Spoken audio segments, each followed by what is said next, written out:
WebTennis.com. What is going on? Hope you're having a great day so far. And this is the answer segment to What's the Right Shot, episode number 59.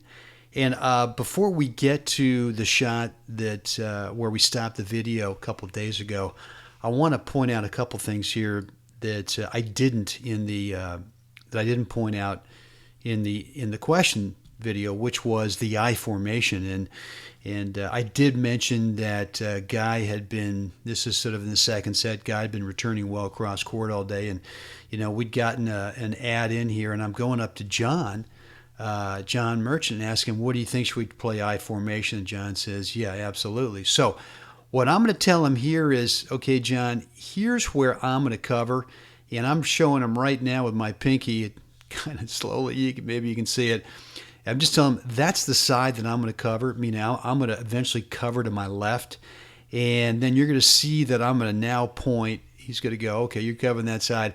And now I'm pointing with my index finger over to this direction, meaning, John, that's the side that I want you to cover when you come out of your serve. Now, one thing I've talked about in the past about the I formation is that one of the things that makes it effective is the initial fake. And since I've told John that I'm covering this side, I'm going to fake to my right just a hair, just because I want to try to distract the returner a little bit, but maybe get the returner thinking that if I fake just a hair to my right, that's where I'm going to cover. And so they're going to think, well, I'm going to take the return and go back where Brent was, and then I'm here. Well, you're going to see the fake, and I'm going to do this through slow motion. And there's a little tiny step out there, not much, but enough to hopefully make that returner think. But the other thing it does for me too, it gets my feet moving. If I just come straight up here, I'm just kind of static. So I always like to throw a fake in here just to get my feet going. The other thing here too is that John really hits a great, nasty body serve to Guy. It's just curving in and eats Guy up, and I don't know how he gets out of this thing, but he does, and he gets the ball down tough and low to John's feet.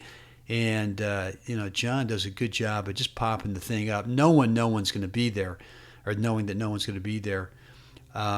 Very deep. And here's something else I don't think I talked about, is that this ball really is sort of on John's side of the court. You know, why do I take it? Well, the reason I take it is so that John doesn't have to go over here, even though it's probably technically just a hair on his side of the court.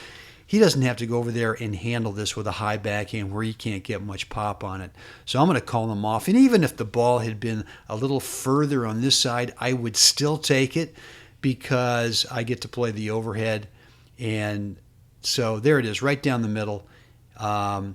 And, you know, these guys probably would have been better off. Cliff did not reach in there and let kind of Guy take it. But be that as it may, here's the ball that gets popped up. And this is right where I asked you, well, you know, what's going to happen here?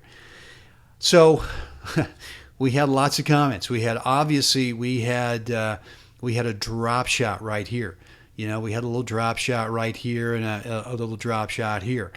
You know, a lot of players said just grip and rip up the line or go cross court. And even some players said, you know, John's going to hold it long enough to where these guys will separate and the middle's going to be open. And that's true. What I like here is that John is pretty much loading up in a kind of modified continental kind of Eastern forehand grip where he can really do anything. He can do every shot that we just talked about with that grip, which means that these two guys don't really know what's coming as John is setting up here.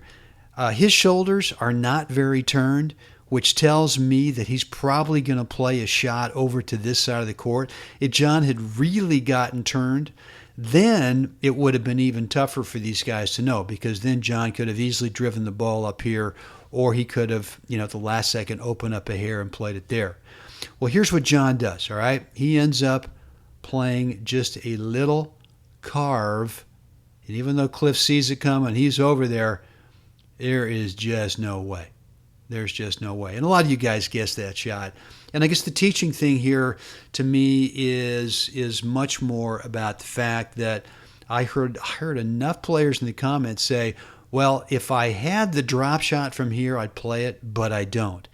And so my teaching here is you got to get out there and work on this particular setup right here to where you could play a drop shot. Because if I'm one of these two guys back here and I see that you've either got a full Eastern or, gosh forbid, a semi-Western grip, I know that there is no chance that this is a possibility. So if I see that's the grip you've got, then I'm going to go back here and guy's going to be on the baseline knowing that it's going to be a drive. And, yeah, you're going to have to hit a clean winner somewhere to be able for us not to get the ball back to you. So, guys, what I want you to do is set up this particular situation right here with a drill. And what I'm going to show you in the next little video coming up right after this is our court diagram software with that drill.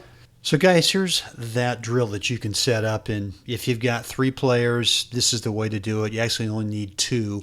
You need a feeder, and you need the player that's practicing this situation. But if you've got 2 players, it kind of makes the drill a little bit more fun, because what happens is the feeder over here, and I'm going to suggest that you put the balls inside. Put the basket of balls inside here, inside the baseline. And you have the feeder inside the baseline too, rather than too far back, because it's pretty tough to feed a sitter from way back here. It's a little bit easier if you're inside. But go ahead and set out 3 targets. I put 2 in the alley and 1 right here in the middle. And then, if we look at this point, there's a little ball that just sits here where John moved up, and now he's waiting.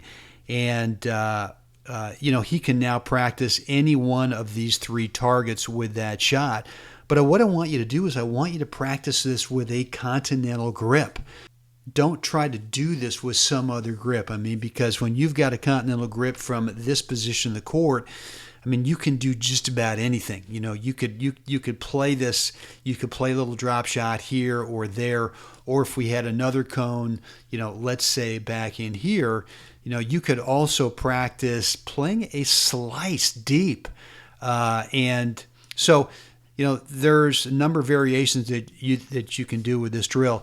The reason I've got 2 players out here too is because what I would like to see as a doubles team is the feeder over here plays it either to this side or to that side, and both players start in this position 2 or 3 feet behind the service line. Let's say, for example, the feeder plays it over here.